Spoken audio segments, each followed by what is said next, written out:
So on Saturday night, we had the second Democratic convention in Nevada. They have a really weird election there.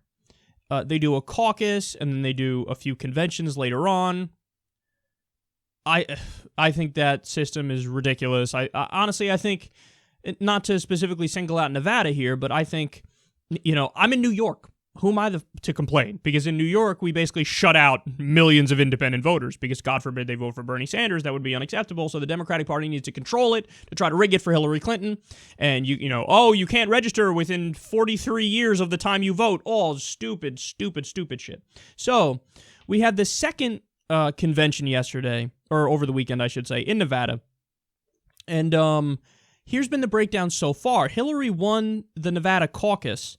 Then Bernie picked up delegates at the first convention. And then this weekend, it looked like Bernie Sanders was going to pick up some more delegates, but Hillary ended up winning the convention. How? Why? Well, very simply, it was the most corrupt thing I've ever seen in my life. So 58 Bernie delegates were just axed.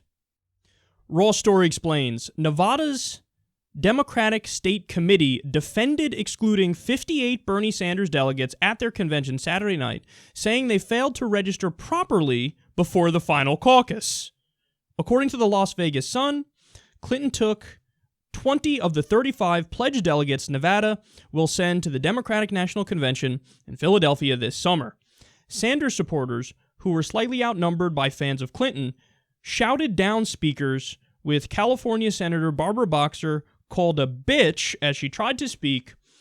Supporters of the Vermont senator complained bitterly as Democratic leaders quickly attempted to gavel the proceedings to a close. The Nevada State Democratic Party defended excluding 58 Sanders delegates. According to the party, quote, and actually let me pause on their quote for a second here to just bring up, in the article, they're framing it like, the anger of the Bernie Sanders supporters came out of nowhere. That's not true. That's nowhere near true. They were mad because the 58 people, and at the time 64 people, were just excluded from the process. The Bernie Sanders delegates, they're there for that purpose, and they literally shut the doors on them. So the Bernie supporters inside the room are like, what the fuck are you doing? That's the craziest thing I've ever seen in my life. And then Barbara Boxer, by the way, she does a rule change, a temporary rule change while she's up there, and she has to do a yay or nay in the room in order to do it. She goes, those say yay, say it now, and then those say nay, say it. In no way did the rules pass or get adopted, and she was like, the new rules have been adopted, and then she gavels and runs out. What the fuck are we doing here? So let's go directly to the party themselves and see what they have to say about how they just shut out a gigantic number of Bernie delegates from the process because they felt like it. They say, there were 64 Sanders delegates and alternates whose validity was challenged because of the following issues. They were not registered Democratic voters in Nevada by May 1st, 2016.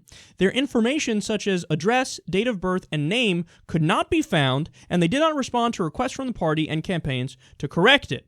They continue here. Of these 64 delegates and alternates, 6 were allowed to be seated after their appropriate information was provided, and 58 were denied because of the reasons outlined above. The party also called any insinuation of unfairness totally inaccurate, saying that they were abiding by rules unanimously set forth by the Credentials Committee.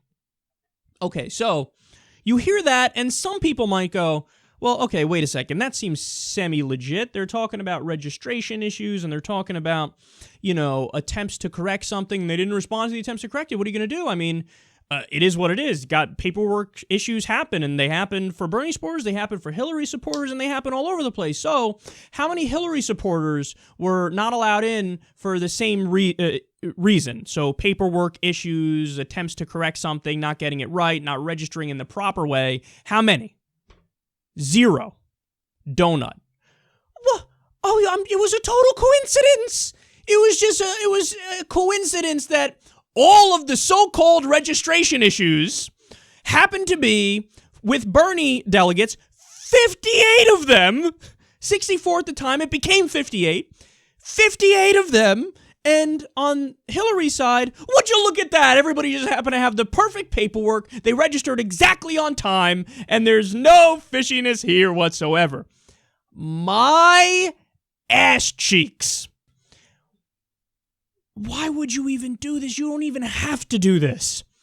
I mean, guys, if you look at the vote count right now, again, putting aside everything that we all know, that, hey, independents were shut out in so many states, and there were, voting issues, and they cut polling places, and all that hurts Bernie and helps Hillary. Putting aside all that stuff, Hillary today has over a 2 million vote popular vote lead. She has over a 200 pledged delegate lead, not even super delegates, pledged delegates. You don't even need to do this, but they do it anyway. Because absolute power corrupts absolutely. She can't help herself. She can't help herself. They can't help themselves. Not just Hillary, but her supporters, her surrogates, and apparently the state Democratic Party in Nevada. And what I think happened here is they saw that the first Nevada convention, Bernie Sanders supporters were incredibly organized, and Bernie ended up picking up delegates at that convention because his supporters are so much more passionate and so much more organized, and they're going to get the job done. Now, ironically, they make the opposite argument now.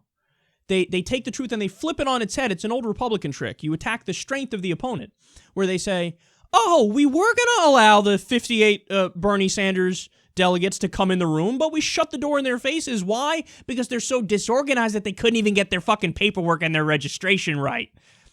I don't believe that for a second. Doing a little bit of paperwork, if you're a Bernie Sanders delegate or you're a Bernie supporter, to try to get Bernie Sanders elected, they would do paperwork from now until the end of time to try to get that dude elected over Hillary Clinton. So ironically, they take the area where he's the best and his supporters are the best, how organized they are, how good they are with boots on the ground, and how much they will take care of the minor details, dot the I's and cross the T's. They take that and they say, well, that's where you're failing. You didn't register properly. What are you talking about? Oh, you didn't put your middle initial on the fucking form. What am I going to do? How do I know it's you? It's probably not you. Shut the door in your face. What? Hillary wins! Hillary wins! Everybody run out the back door. And you think this is going to help you get Bernie Sanders supporters in the general? Hillary is poised to lose this election. I'm telling you. The amount of disdain and arrogance that her and her camp has for Bernie Sanders voters, it's off the fucking charts. And meanwhile, as she's snubbing them repeatedly and doing dirty tricks like this, she's courting Bush donors. She literally called Wall Street Bush donors and said, I represent your values better than Donald Trump does. Keep running to the right, Hillary. You already started out too far right. Now you're running further to the right, further alienating your base and independents, and you think you got this election locked up. That is hilarious.